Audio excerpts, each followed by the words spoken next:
forged on the gridiron in September. Perfected in the magic of March. Again, rebounded by Indiana. The game is over. For the fans who love the crunch of the pads, prefer a dunk, Oh, he just shook the gravity. and expect nothing but the best. It's Bigger Ten. Here's Steve Dace.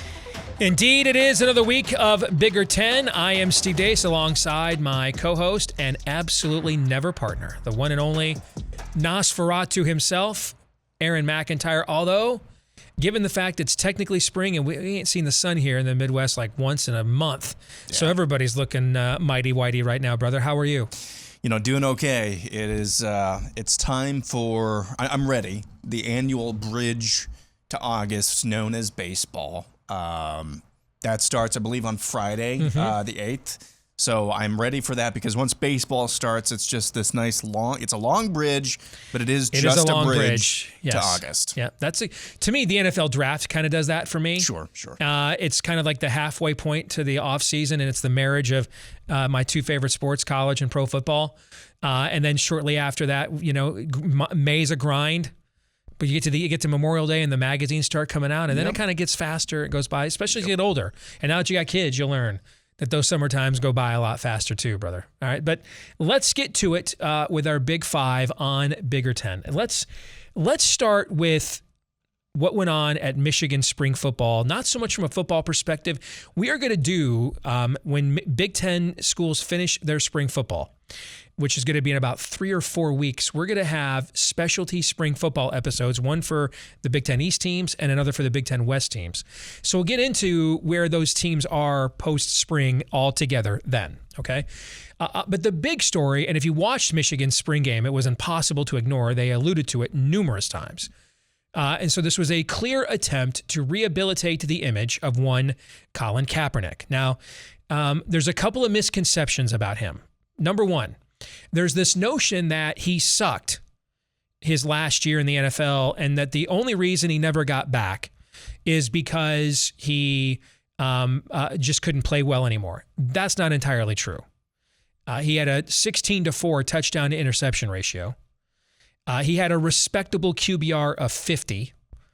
Well, that may not sound great, but remember, QBR is more restrictive than the NFL efficiency rating. For example, Aaron Rodgers was the back-to-back MVP of the NFL this year, Aaron.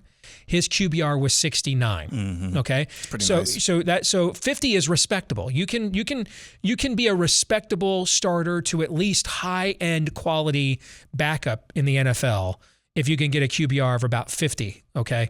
And you start getting above 60, now you're an elite quarterback. We're also talking about a guy who could run as well. And I know that's factored in a little bit, but it's a different kind of math, at least in terms of your overall value when you can run. So there are people who use this talking point, including people I tend to agree with politically.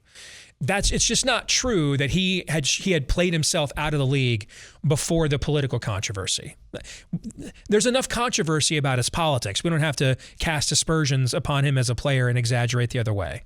Okay, now we can all argue whether a guy who's been out of the league now for 4 years and is age 34, whether those skills are worthy of taking a gamble on again. The league did try to do a tryout for him, what was that, I think 2 years ago, and he didn't show up. And just turned it into a publicity thing, which has a lot of people like John Elway and a lot of other NFL executives thinking he doesn't really want to play again.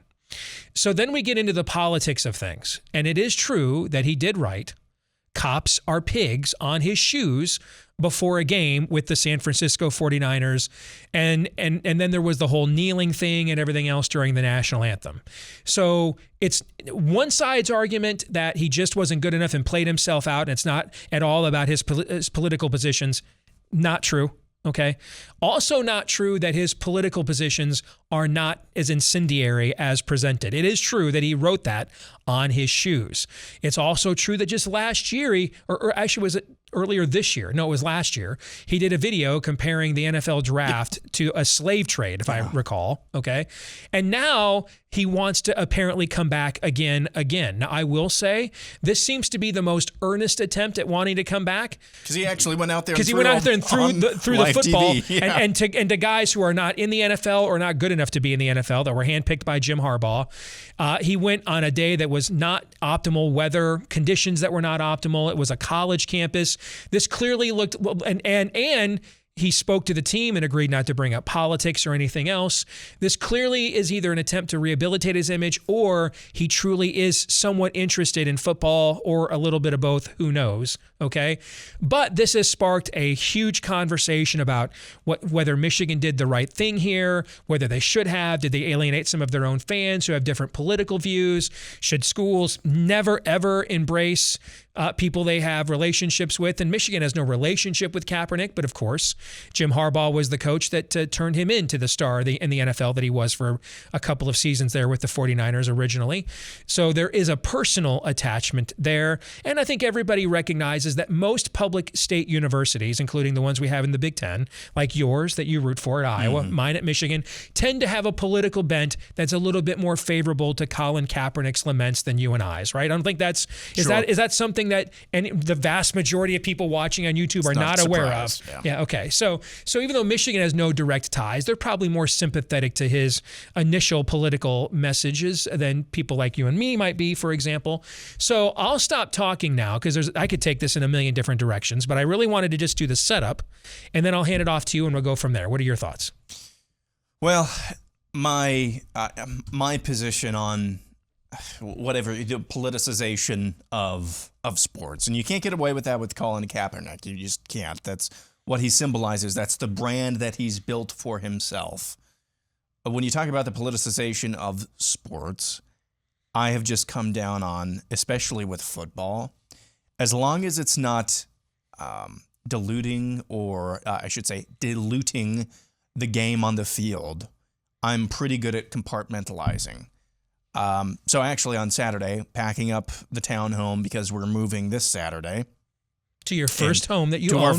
Congratulations to the McIntyre family. Appreciate that. So we're moving. So I'm packing up and I'm busy, and I had to get some lunch. So I thought, I'll turn on the Michigan spring game. And I caught like the last 2 minutes of the first half.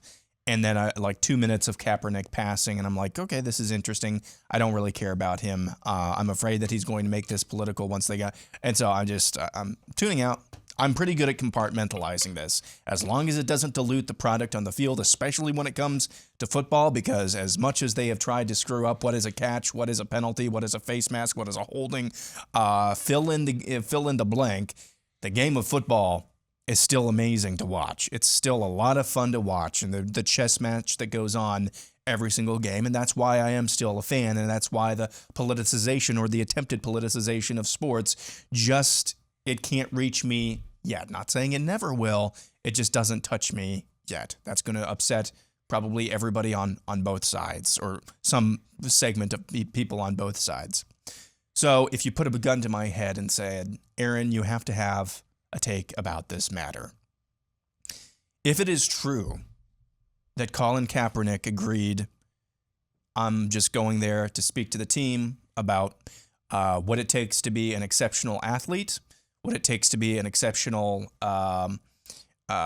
student, if you will, what it takes to carry yourself in the real world and leave politics out of this. Hey, I'm actually okay with that. I know that's not what he symbolizes. If that's what actually happened here, and from what I could see from the first couple, 2, 3, 4 minutes of him throwing the ball, he was just earnestly throwing a football out there. That was just what he was doing, just throwing a football. Didn't have cops or pigs written on his socks, anything like that. Sure. I just don't think, though, at the end of the day, you can escape from what he symbolizes. Although I'm okay with this particular event, good for them. He is still a symbol of something else. Whatever else that is going to depend a lot on your political leanings. For example, let's say Urban Meyer. When did he start coaching at Ohio State? Was that in the early 2010s? 2011 or 2012. 2012. I don't think Tim Tebow was still not with. He might have been with the Broncos. No, I think he was still with the Broncos in 11 or 12. Regardless, he was just coming off of his time with the Broncos then, if he wasn't still playing for them. What do you think the conversation would be if he brought him in? A former quarterback, kind of same situation. Former quarterback, brought him in, in the heat of a different type of kneeling. And the guy who wrote John 3:16 in his eye black every single Sunday. What do you think the conversation would be about that? Now, this goes in, as you said, a million different directions. I'm okay with that. I'm totally down with that because he and I share a worldview that doesn't threaten me. I'm not okay, generally speaking, if Colin Kaepernick comes in and starts talking to the team about how all cops are pigs, and if you don't have that written on your shoes as an official part of your uniform at Michigan, you're really not anti-racist. I don't want that, and I'm opposed to that.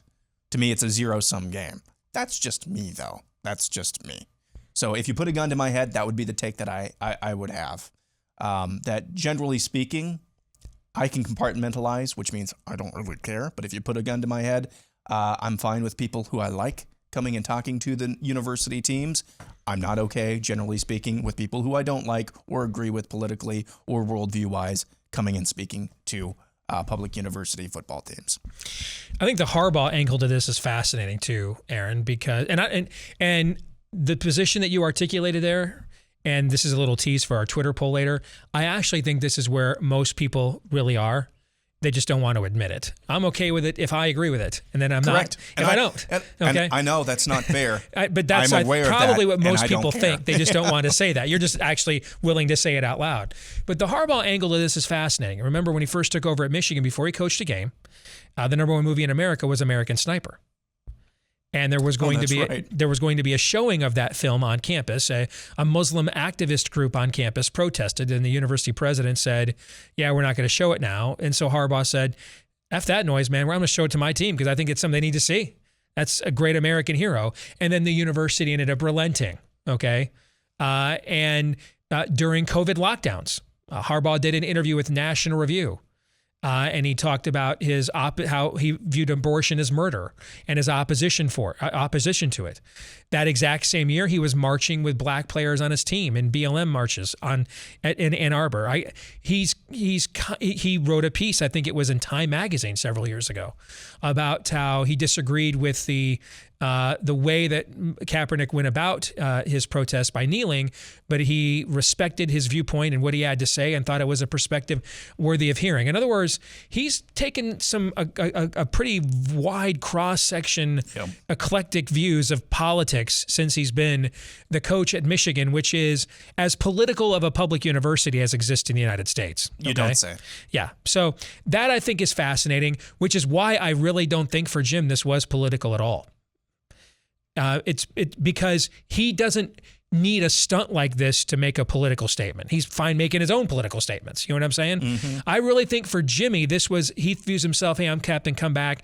This guy was my prodigy. This guy got me 6 inches from winning a Super Bowl.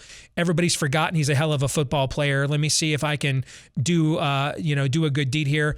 And if anything, if Jimmy had any angle here, and let's face it, I don't think it's the worst idea in the world for, a lot of the players we recruit. You know what I'm saying? Mm-hmm. I don't think it's a terrible idea for them to see me earning some street cred with Spike Lee and Colin Kaepernick. I think if he had any angle, that's probably the angle he had. That's why Nick Saban's is pseudo, fake woke right now.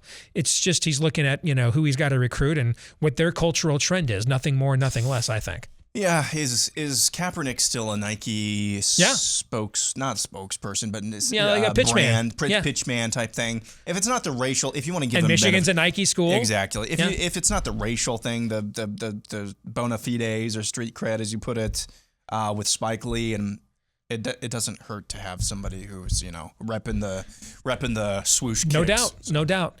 So politically, I think it's got all kinds of problems. Whether it was good for the football program is open for debate. Whether it was good for recruiting, I don't think is debatable. From a recruiting standpoint, I know it's a cynical, but recruiting's a pretty cynical game. I think from a recruiting standpoint, I think it was a stroke of genius. All right, let's get to some other matters going on around the Big Ten. Let's start with what's going on on the basketball side here now, because I don't know if you're paying attention, Aaron. At this particular moment, our league is getting gutted. Yep. And for me, as a Michigan fan, all eyes right now for me are on my team, because we started this season off, preseason number 6, and we all assumed this would be the last run for Hunter Dickinson and the only run for Moussa Diabate and Caleb Houston. They came in as 5 stars, McDonald's All-Americans. They were supposed to be one and dones, right? Yep. Moussa shows up on a couple of NBA draft boards, mock draft boards, but as a whole, none of them are first-round picks. None of them show up as consistently being, I think it's the top 50 or 60 picks in the NBA draft that get guaranteed deals. So we could be in a position where we bring all these guys back and the rest of this league is gutted, because Iowa losing Keegan Murray, Wisconsin losing Johnny Davis. Those weren't surprises with the leaps that those two took. But it's Ohio State's going to lose E.J. Liddell, who they knew they were going to lose, but now they're going to lose the Branson kid to the NBA too. Michigan State, Gabe Brown, Marcus Bingham, Max Christie now declaring for the draft. Now, these guys can come back, but you don't find out until June. They've got until the 1st of June to decide if they want to come back, which means, and I've been through this as a Michigan fan the last couple of years with guys, from a transfer portal perspective and stuff, that can hold you hostage waiting around to see if you've got roster spots for guys or not. So, our league, and there's other players we've lost too, whether it's the transfer portal or to the NBA, but this is a league that's pretty gutted right now and has a lot of work to do collectively to repair its rosters the next couple of weeks or a couple of months. Yep. And that's the hard, but I don't know, hopeful part about the transfer portal. Now, I think it was Brady Manick, one of the wonderful hair of his. The Bill Walton impersonator? Exactly. For North Carolina? Who just transferred to North Carolina last year. That's one big star, and that team struggled to find cohesion throughout most of the year, with the exception of when they were playing Duke, apparently. But then they wound up, in the national championship game. So there are players out there in the portal who are gettable for a lot of these teams. And I think at least, I still think these first few years of the portal are going to be absolutely nutso. There's 1,200 players in the portal right now. I think the real problem, with attrition is not the portal itself. I think there are actually too many ways to earn money, which is great. But from your team's perspective, there's Europe. There's multiple leagues in Europe, actually. Multiple countries have their own leagues. There's the G League, which is paying pretty good money now. There's another league that the name escapes me right now, that's paying pretty good money for players right out of high school, or in high school, I believe. So there's a lot of Then there's avenues. Getting a better NIL deal from another school. Exactly. Don't think that ain't being dangled over guys in the portal. A lot of, so that's the portal itself, but there's a lot of avenues for guys to monetize their skills other than just the NBA draft, which is what's happening in our league right now. A lot of these guys are going to get drafted, and they're going to make booga bucks playing in the NBA. But the transfer portal in and of itself, I think it's going to be nutso still for the next few years. But I think there will be enough cautionary tales, as I've said before, that eventually it will settle down, and you'll be able to see more players stick around with the same team for longer. And I honestly think, Steve, I don't know what you think about this.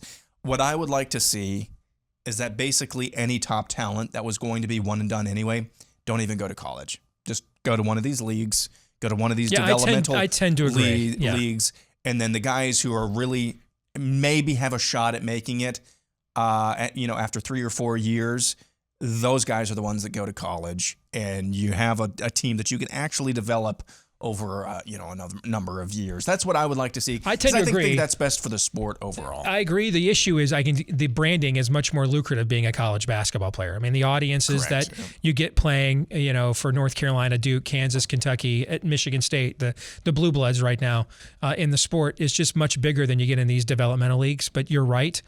I also think you're going to see what it takes to re-recruit your own roster over and over again. We saw John Beilein walk away. We've seen Roy Williams walk away, Mike Krzyzewski walk away. I could see Tom Izzo and a couple the remainder elder statesmen. They're just like, I'm too old for this bleep. You know what I'm saying? Yeah. I mean, if I'm Tom Izzo right now, I'm looking at Marcus Bingham and Gabe Brown and Max Christie. I'm like, what are you doing? Because even if they come back, see, that's the risk. You can't go into the portal right now and get the best of the best out of the portal to replace those guys because they have until the 1st of June to make their own decision.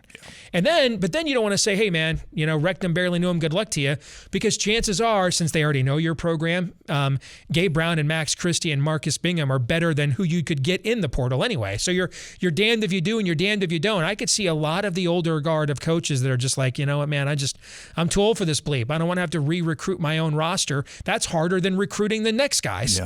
I was already dealing with agents and AAUs and parents, and now I got to re-recruit my own players every single year. I'm just too old for this. So I could see this cause a more generational changeover in the coaching ranks too. All right, let's get to a generational changeover that's way overdue. Because I just can't explain this. I want to make sure I got these numbers right because I put it on my phone. Since 1980, all right, so in 1980, we had 2 Big Ten teams make the Final Four. Keep in mind, the first time 2 teams from one conference ever made the national championship game was the Big Ten, 1976, Michigan, Indiana. Just a few years later, 1980, 2 teams from the Big Ten make the Final Four again. Your Hawkeyes and Purdue, okay? Now, since that team, and the coach of that Purdue team, Lee Rose, just passed away, by the way. Since that team, Purdue has had 25 seasons with 20 or more wins. I believe that's tied for the most, or it's the second most in our league in that period of time. They have 9 Big Ten titles, which is the most in our league in that time. Okay? They have not made it to a Final Four, Aaron, since. They've only made it to a couple of Elite Eights since then. And then you look at this year. So, fine, you want to look at the Katie era and say those are more defensive-minded, gritty, tough teams. You get in the college the tournament, everybody's tough, everybody's gritty. They didn't have enough shot makers, and so they'd get upset. Okay, fine. I'll buy that to a point. Look at the team they had this year. They may have the number 1 pick in the NBA draft, and he was on the perimeter with the ball in his hands, Jaden Ivey. Jaden Ivey would have been center for St. Peter's. He'd have been their 5, yeah. Okay? That's true. They were the highest rated seed in their region. If there was ever a year it was opened up for them to get off this schneid, this would be the year. How do you explain a program that has been as consistently dominant in our league for as long as they have, and they have not been able to make the Final Four? I think it's unexplainable. I mean, the odds, though, the odds in this scenario cut both ways. So you could say, what are the odds they haven't made it? Well, the odds are really tough regardless for anybody to make it to the Final Four. So they cut both ways. So I think fundamentally it is unexplainable because it's now going on 40 plus years. So I don't think it's a case of the yips. Those players, I guarantee you, we haven't made the Final Four since 1980. None of them were born in 1980. It's like another world to them. I don't think it's the yips. It's just weird. I don't know what more you can say than that. It's just weird because, I mean, like I said, the odds do cut both ways, obviously. So where do you go from there? I don't think there's a historical yips factor, snake bit factor, because as you've said, they've had great success in their own league, and they've made it to a couple of Elite Eights. So there is some success there. They're obviously in the upper echelon. It's just weird. And that's all I have to say about that. I think Purdue fans might have a different word. Because you got to be thinking after this last year that if you couldn't get it done this year, it just like may never happen again. It could not have been more perfect for you. You've got, a 7-footer and another guy who was like all Big Ten last year. You may have the number 1 pick in the NBA draft, and you're playing a 15 seed whose tallest guy is like 6'4". I mean, you'd have thought this if there was ever a time that this was set up for you to get off that schneid, that this was it, right? That Williams dude, though, for Purdue, I think that's his last name. I can't remember his first name. Trevion Williams, thank you. Fun guy to watch play. He is. Yeah. Dude. And you can tell, he's having fun. Yeah, exactly. Yeah. All right, a guy who's not known for fun. In fact, there's a lot of scuttlebutt that maybe he's not a lot of fun to play for, but he has been successful the last couple of years at Illinois. He's won a Big Ten tournament. He's won a Big Ten championship, the school's first since 2005. Brad Underwood just got a nice payday and extension. I want to say, is it up to like 2028 or 2029? I think it is. So is it deserved? Or did he just kind of catch lightning in a bottle here with Io and and then the leftovers this year because they brought Kofi Coburn back? Do you think this is a guy that can sustain this level of success for like another 5 years? I think so. Okay. I think so. I think I think if you're Illinois, who was it? Was Gross before Underwood? Who coached there? Yep. So the guy that went to Ohio or came from Ohio and then went to Akron. Took him to the tournament this year. Who was a good coach in his own right, at least nowadays away from Illinois, but weren't living up to expectations with him. Now with Underwood, probably haven't lived up to the expectations of the players, based on the players that you have and the talent you had. But I don't think you can like run a guy necessarily. Not that that's what we're talking about, but I'm okay with that extension. It just takes a long time to build. I think it actually takes a longer time to build a basketball program than it does a football program, to be honest. Oh, yeah. No. Now, you can get flashes in the pan, but, Steve, this is Fran McCaffrey's, I think, 13th or 14th year with Iowa. Now, it's shot by really fast, but it took a long flipping time. Now, I get it. Iowa is like the second worst job in the Big Ten, which is a program maybe we should do this year. Best football and basketball jobs. I think it's a great idea. But it takes a long time to really build that culture, or maybe that's just a Fran McCaffrey thing. But I think it takes longer. So all that is to say, Brad Underwood, I don't know if he necessarily was a resounding deserving of this, but I don't really think you can punish him or anything at this point anyway. Finally, just a little quick shout out. We don't have to get into like in-depth analysis, but we also have 2 Big Ten teams in the Frozen Four, which is pretty good branding, by the way. That's the men's hockey Final Four. Remember, Ohio State won the women's hockey national championship about a month ago. So Michigan and Minnesota, which have been ranked 1, 2 pretty much all season long. They are both, it's an all number 1 seed event. Michigan and Minnesota are both in it. They're on the opposite ends of the bracket. So Minnesota plays Minnesota State with the Fighting Hayden Foxes. If you remember the show Coach from back in the day. Minnesota State, and Michigan plays Denver. So here's hoping we get an all Big Ten final for the NCAA hockey tournament between the Gophers and the Wolverines when it's all said and done. All right, we'll come back and we'll play our weekly game of Would You Rather here in a moment.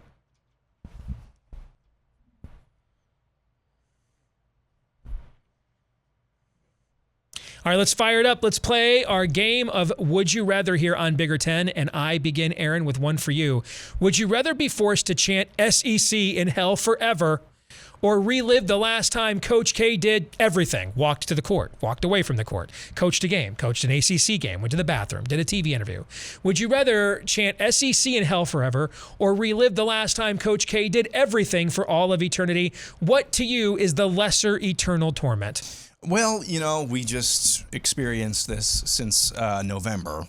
This was the last time for everything, Coach K. ESPN, I mean, good Lord. It was like God was dying. It seriously was. I want my wife to look at me the way ESPN looked at Coach K throughout the last 3 weeks. Yeah. Well, like the last 3 months or so. So I think we've already lived through that. And I did not like it. So I would rather chant SEC in hell for the rest of eternity. Wow. All right, there you go. This one is for you. I thought of this one earlier this week, and I'm like, man, please don't crush my soul, because I think this one is a good one. Don't crush my soul and be like, oh, this is easy. But I think this is what you're going to do now. Would you rather be the athletic director of Northwestern if Nick Saban were your coach, or the athletic director of Alabama if Pat Fitzgerald were its coach? This is a great question. Wow. It's a great question. And I think you kind of need the benefit of history to answer this. That Alabama football, so between Bear and Saban, was very mercurial. There were times they had very good teams, Ray Perkins and Bobby Humphrey and Mike Shula in the mid-'80s. They had a national championship team in 1992 and a team that came close to winning again in 1993. But, I mean, you had controversies and drama and some misses, too, by trying to always find someone with a lineage to Bear Bryant. Whereas, so I think Nick Saban is more foolproof than Alabama is. Now, I think Alabama's pretty foolproof, okay? I mean, we're talking about arguably the two greatest coaches in the history of this entire sport are both at Alabama, Bear Bryant and Nick Saban, okay? So, but Alabama has shown to be human. Nick Saban is not human. Unless he's with the Dolphins and they don't listen to him and don't trade for Drew Brees and sign Dante Culpepper instead. All right. But he was even right then. Even when he got fired. Well, he didn't get fired. But even when it didn't work, he was still right. He tried to tell him, trade for Drew Brees. But the owner, Wayne Huizenga, didn't want to do it. So I think there's a better, and I think the fan bases are totally different too. If Nick Saban could only get here and make Northwestern now a 9-10 win team every year, that might every few years be able to beat the East in the Big Ten championship game. Can you imagine he'd be a demigod on the Northwestern campus, right? Okay. If Pat Fitzgerald goes to Alabama and it turns out that he's really just a really good coach, he's only transcendent because it's his school. You know what I'm saying? Mm-hmm. He goes down there, he's an 8-10 win coach. Dude is going to need armed guard for the offseason. So I think Nick Saban is more foolproof than Alabama. So I'd rather be the AD at Northwestern with Nick Saban. That's a great question, though. I think that's the right answer. I would love to see what Pat Fitzgerald could do with Alabama's resources and recruiting. Well, we tried to hire him at Michigan when Lloyd Carr retired, and he turned us down. So we don't quite have Alabama resources, but we kind of have the next notch right below that, and he turned us down. So there you go. Here's for you. Would you rather bet your last $100 on the Big Ten winning a national title in college football, which it hasn't done since 2014, or college basketball, which it hasn't done since 2000? Which one do you think is more likely to happen next? On the heels of the conversation we've had the last couple of episodes about the Big Ten in March and what's wrong or not, I would rather bet them in football just based on the recency. Now, having said that, next year, I don't know, some team like Indiana is going to pull something out of their butt and make a Final Four run, but I just think Michigan and Ohio State are much closer to that apex and there's a lot fewer variables for the most part, a lot fewer variables when it comes to the postseason and college football than there is with college basketball. Right. There's not nearly the randomness, which is the good news and the bad news. Yeah. Right? Final one for you. Would you rather your school win the NCAA baseball championship or the NCAA hockey championship? I'm more of a baseball fan than hockey fan, even though I'm a fan of them both. But the College World Series is more prestigious than the Frozen Four, right? And so you know what? I think I'd rather, because I had a chance to watch Michigan in the College World Series a couple of years ago, and we're like the Alabama of college hockey. I think I'd go with baseball, but here's why. When it goes, that the playoff in baseball, the tournament is in May, and then it's early to mid-June is the College World Series, right? Mm-hmm. And that's like the deadest time on the sports calendar for me. Okay. So, baseball, just you're not taking it seriously yet. The MLB is not serious yet. The draft is done. The college football magazines aren't out yet. And so I remember that offseason where Michigan baseball made it to the final game of the College World Series. Man, it made that offseason go so fast. So since that's the deadest spot on the calendar, I'll go with baseball as my answer to fill that void there. Well said. All right, we'll come back. We'll have this week's Twitter poll results and more here in a moment. Stay tuned. This week's Twitter poll, we asked you this week, Michigan football coach Jim Harbaugh brought in Colin Kaepernick, who was Harbaugh's starting quarterback in the NFL, as its honorary spring game captain. You and I broke it down at the start of the show. Should someone's controversial public political stances factor into whether your favorite team publicly associates with them? 51.8% said no. 35.9% said yes. 12.3% I think actually told the truth. It depends on if I agree. Right? I would love for the answer to be no, because that would mean the mainstream of our political system has not gone to the extremes that it has. And so therefore, it wouldn't even be a consideration to bring like somebody who's like a Klansman or, in as your spokesperson. But now we'll bring in somebody who might be for all sorts of, wicked and sordid things. And that's why I do think it really is in the eye of the beholder. Do I agree? Since we're so polarized, do I agree with those views or not? If I do, great. If I don't, no. Yep. If I felt like there was a combination from the other extreme for my views, right, then I would have probably answered no, because I knew eventually things will even out. Case in point, if Donald Trump were in town in Ann Arbor and Jim Harbaugh said, hey, obviously we want the former president to come and speak to the team, but would the accommodation go the other way? We both know. And everybody, no, Harbaugh would be a racist. If you're anybody watching right now, if you're being honest with yourself, the answer is no. Of course it's no. And so people like myself are then forced, because of the lack of accommodation both ways, are forced into playing this zero-sum game, which was started by Well said. Well said. Feedback of the week. Tyler wants to know, how do you guys plan on covering spring football? That's I think I think I answered it already, but I'll bring it up again because I answered it too early. We are going to do specialty shows later on, probably in about a month. I think every Big Ten school finishes on the last week of April. And then we'll do one show at the top storylines for the East and one show at the top storylines for the West. And then we'll be into the position of hopefully finally getting to who's coming back or not in the basketball off season. And then before you know it, Aaron, the magazines are on the store shelves, and here we go all over again, brother. You know it. So that'll mean, though, you won't hear from us for a few weeks. All right. So until then, please like, rate, subscribe, follow, share, whether it's right here on YouTube or iTunes or however you access Bigger 10 every episode. And to remember to follow us on Twitter as well, @Bigger 10. For Aaron McIntyre, I'm Steve Deace. We'll see you the next time right here on Bigger 10.